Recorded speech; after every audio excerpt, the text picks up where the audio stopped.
ça se passe comme ça. Dieu tout-puissant, quand mon cœur considère tout l'univers créé par ton pouvoir, le ciel azur. Cet impératif d'être saint, il est tout à fait normal, on vient de le dire. Soyez saints, puisque celui qui vous a appelé est saint. En fait, Dieu est en train de nous dire que la sainteté est la logique de notre vie. Pourquoi? Parce que la Bible nous dit dans Genèse 1 que Dieu nous a créés à son image. La sainteté est une des caractéristiques de Dieu. Et si on était créé à l'image de Dieu, la sainteté est aussi une de nos caractéristiques. Une première chose qu'on doit dire ici pour définir la sainteté, en tout cas en lien avec Dieu, c'est que déjà Dieu est la norme de la sainteté. En fait, Dieu est le modèle à partir duquel on définit. Qu'on aille dans la ville la plus développée du monde, ou qu'on aille dans la ville dans laquelle on vit le plus primairement au monde, qu'on aille dans ces villes qui sont opposées en tout point, et qu'on demande aux habitants de ces villes qu'est-ce qu'ils entendent par sainteté, Dieu est encore au-delà de ce qu'ils disent. Dieu est au-delà de tout ce que nous on fait pour expliquer ce que être saint veut dire. Au-delà de toutes les balises que les États, les gouvernements, que les hommes, que les cultures, que les ethnies, enfin, que toute la terre essaie de normativer comme étant la sainteté, Dieu est encore bien au-delà de tout ça. En Dieu, il n'y a pas de possibilité, j'aime bien dire ça, il n'y a pas de prise pour le péché. Il n'y a pas de prise pour la critique, il n'y a pas de prise pour l'injustice, il n'y a pas de prise pour l'orgueil, il n'y a pas de prise pour le meurtre, pour l'envie. Il n'y a pas de prise pour tout ça. Dieu, en fait, pour le coup, on doit dire Dieu est incapable. Et si Dieu est incapable de quelque chose, c'est de pécher. Jésus, en acceptant de monter à la croix, en acceptant de porter le péché de toute l'humanité sur lui, est descendu aux enfers avec cette croix. On est d'accord, il a été dans le tombeau. Et quand il est ressuscité, parce que Jésus est ressuscité, hein, amen ou pas? Alléluia! Jésus ne nous a pas donné, en mourant à la croix et en ressuscitant, une vie bricolée. Il nous a donné une vie nouvelle. Mais, amis chrétiens, c'est ça qu'on doit comprendre déjà. On dit que quand on met de l'essence dans un moteur diesel, c'est pas bon.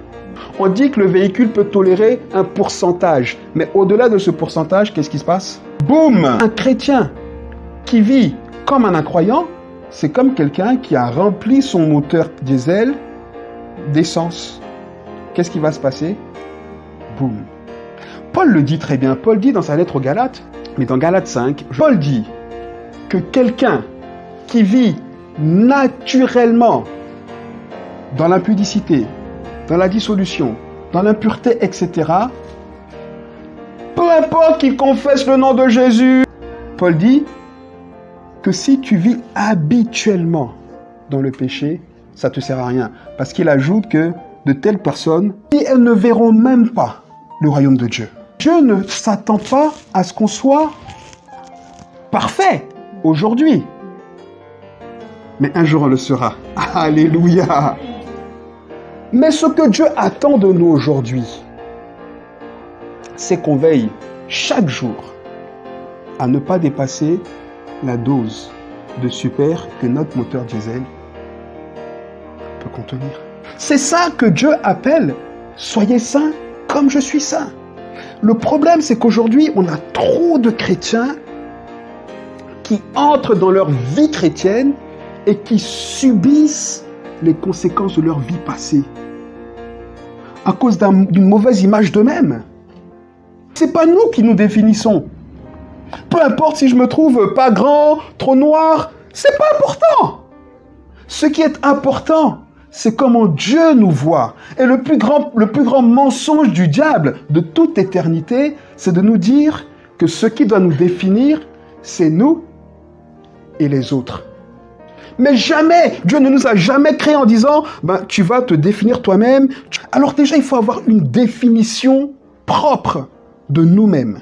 Il faut qu'on puisse accepter qu'on est tel que Dieu a toujours voulu qu'on soit. Et c'est le plus important. Dieu, il voit des gens qu'il a tellement aimés et à cause desquels il a donné son Fils unique pour être en relation avec eux. Et si le monde dit, t'es pas conforme à nos critères de beauté, de gentillesse et tout, on lui dit, je vis dans ce monde, mais je ne suis pas de ce monde.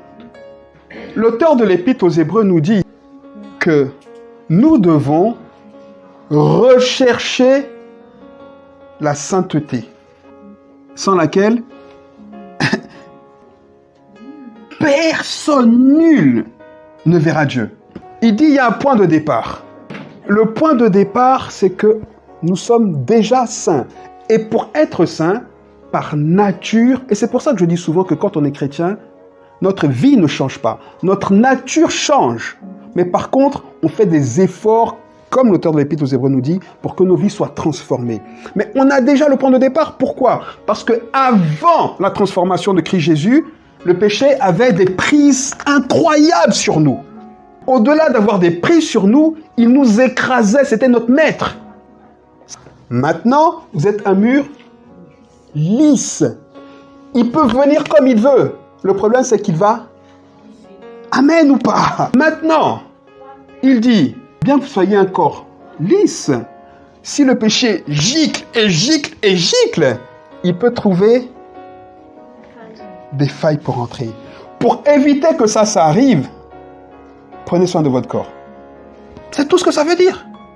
Le premier problème qu'on a dans la recherche de la sanctification, c'est déjà que chacun de nous ici a sa notion du bien et du mal. Quand on entre dans la foi, tout ça, on fait quoi? On le balaie. Les gens n'aiment pas entendre qu'on leur dise ça. Ils disent, mais toi tu me dis quoi? Tu es en train de me remettre en question à chaque fois, tu te prends pour qui? Mais c'est mon travail de te remettre en question. La Bible dit que même quand Dieu ne dit pas expressément quelque chose, quand ce que tu fais peut être une occasion de chute pour ton frère, mais c'est un péché. C'est pour ça qu'il dit tout est permis, mais tout n'est pas utile. Il faut déjà connaître cette attitude de remise en question, de se dire que c'est pas parce que moi je considère que c'est bien que c'est pas péché. Qu'est-ce que Dieu en pense? Le premier obstacle pour nous, pour rechercher à tout prix la sanctification, c'est comment est-ce qu'on aborde ce qui est saint ou pas. Est-ce qu'on l'aborde du point de vue de Dieu?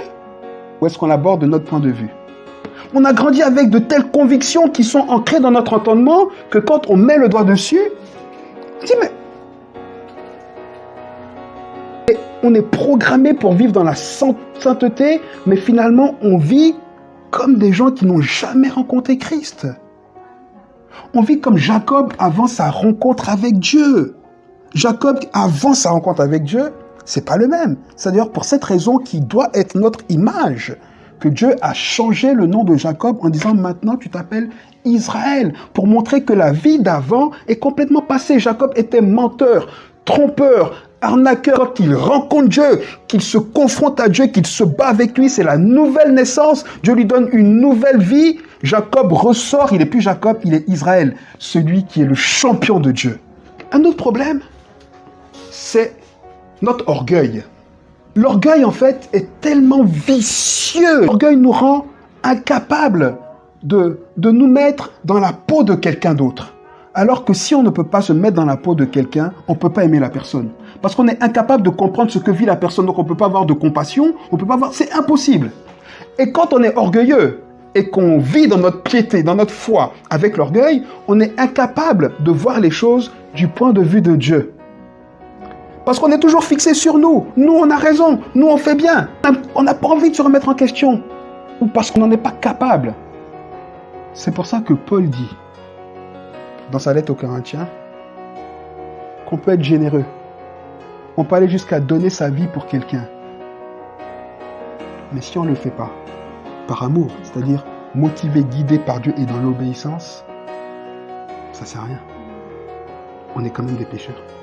On doit faire tous nos efforts pour vivre une vie de plus en plus sainte. La nature de Dieu, c'est la pureté. On ne peut pas se permettre de continuer de vivre dominé par le péché. On peut mettre un peu d'essence, oui, Ça peut arriver. Mais veillons à ne pas dépasser la dose prescrite. Le véritable équilibre, il se trouve en qui? En Christ Jésus. Christ Jésus qui se trouve en qui aujourd'hui? En chacun de nous. Amen.